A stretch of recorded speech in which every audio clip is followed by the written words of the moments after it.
एक चीज़ और इंटरेस्टिंग आपको जाननी चाहिए, फैक्ट्स की अगर बात करें, हमने हमेशा गाजा फिलिस्तीन को प्रेफरेंस दी है इजराइल के ऊपर, जबकि इजराइल तो एक देश बन गया ना अपनी आज़ादी के बाद से। फिलिस्तीन एज ए नेशन की तो आज तक उसका कोई अस्तित्व नहीं है। फिर भी हमने 74 में पीएलओ को माना कि ये गाजा का फिलिस्तीन का सोल रिप्रेजेंटेटिव है। 88 में हमने फिलिस्तीन को अलग देश की मान्यता दे दी।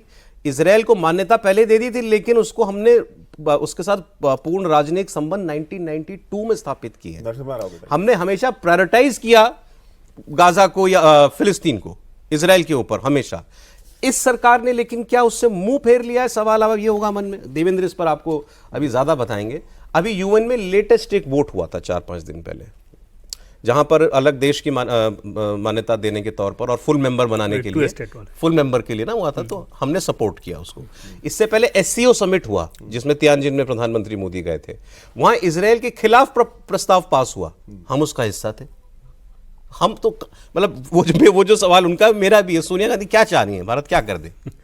और जो ह्यूमन एड दिया गया सौरभ, एक बार नहीं 4 बार दिया गया।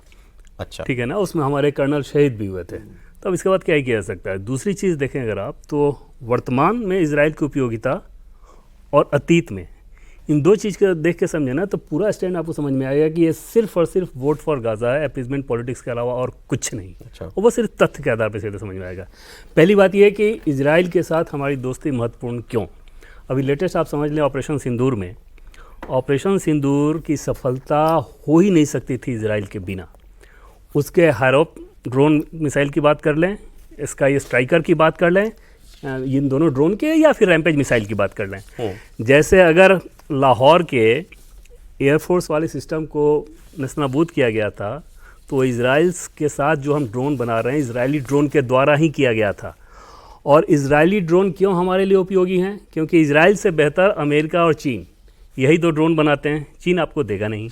अमेरिकी ड्रोन इतने महंगे होते हैं को आप अफोर्ड नहीं कर सकते। वो आर्म ड्रोन देता नहीं है, वो सर्वेलेंस ड्रोन्स देता है। और ऐसे कंडीशन में इजराइल के साथ आप जो सामरिक तौर पे ड्रोन हथिया सकते हैं, वो इजराइल के साथ अच्छे रिश्ते रख के, और वो भारत कर रहा है, वो जॉइंट वेंचर कर रहा है। बराक मिसाइल बना रहे हैं आप इजराइल के साथ, ड्रोन बना रहे हैं। जैसे पाकिस्तान ये दावा करता है ना कि ऑपरेशन सिंदूर में हमने प्लेन गिरा दिया, अरे वो प्लेन नहीं था, हैरोप ड्रोन था जो आत्मघाती ही होता है। 23 किलो वॉरहेड लेके गया था, वहाँ गिरा, और उसको पाकिस्तान ये दिखा रहा था कि हाँ ये तो हमने गिरा दिया इसका। तो जो देश आपके लिए इस रूप में उपयोगी हो, पहली बात तो ये कि उसको आप उस रूप में जाके नाराज नहीं कर सकते। नैतिक तौर पे, सैद्धांतिक तौर पे जो आपके मूल्य हैं, फिलिस्तीन को आज भी आप ये करते हैं, मानव अधिकार की बात करते हैं, वॉर खत्म होने चाहिए इन सब की बात करते हैं, ह्यूमन एड की बात करते हैं। अब दूसरी चीज़ सौरभ, कि प्रधानमंत्री नरेंद्र मोदी ने ये कर दिया हो ऐसा नहीं है। इस काम की शुरुआत मनमोहन सिंह के कार्यकाल में हो गई थी। जो 2008 में मनमोहन सिंह तेल अवीव और जेरूसलम गए थे, और रणनीतिक साझेदारी भी उसी समय शुरू हो गई थी।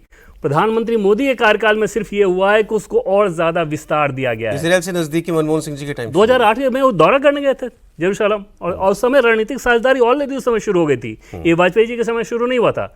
शुरू के दौर में आपने सिर्फ कृषि, जल, इस तरह की चीज़ों पर आप काम कर रहे थे। मनमोहन सिंह के दौर में इसकी शुरुआत हो गई थी। आतंकवाद को लेकर जो आपको इन्फॉर्मेशन चाहिए था, मनमोहन सिंह के दौर में इसकी शुरुआत हो गई थी, क्योंकि लगातार आतंकी हमले हो रहे थे और उसमें उपयोगिता समझ में आ रही थी इजराइल की। आज हमास आपके पीओके में आप देख रहे होंगे ना बहुत सारी तस्वीरों को। कल को हमास आया, हमास के लीडर आए, उससे आपको लड़ना हो, किसके सहयोग से लड़ेंगे आप? कहाँ से इंफॉर्मेशन की जरूरत होगी? वो सब इजराइल प्रोवाइड कराएगा। और तब भी जब 2018 में बेंजामिन नेतन्याहू आए, वो चाहते थे कि जेरूसलम को राजधानी घोषित कर दिया जाए, और भारत ने इनकार किया उस समय। ऐसा नहीं है कि आप एकदम से इजराइल की गोद में जाके बैठ गए हो, लेकिन जहां रणनीतिक तौर पे, सुरक्षा के तौर पे आपको उसकी जरूरत है, आतंकवाद के मसले पे उसकी जरूरत है, आप करोगे। मतलब हम एक वक्त प्रायोरिटाइज करते थे फिलिस्तीन को, लेकिन आज हमारी उपयोगिता इजराइल की इस रिश्ते की बहुत ज्यादा है, उससे बहुत ज्यादा। तो आप किसी में मतलब ये नहीं आप कह सकते कि मैं एक के बदले दूसरे को चुन लूं। बिल्कुल नहीं। और अगर पहले प्रो फिलिस्तीन हम टिल्ट थे, तो अब हमारी व्यवहारिकता ये कहती है, हमारी जरूरत ये कहती है कि प्रो इजराइल थोड़ा आपको टिल्ट होना होगा, अन्यथा आप अपने आप को मुसीबत में डालेंगे। क्या हम प्रो इजराइल हैं?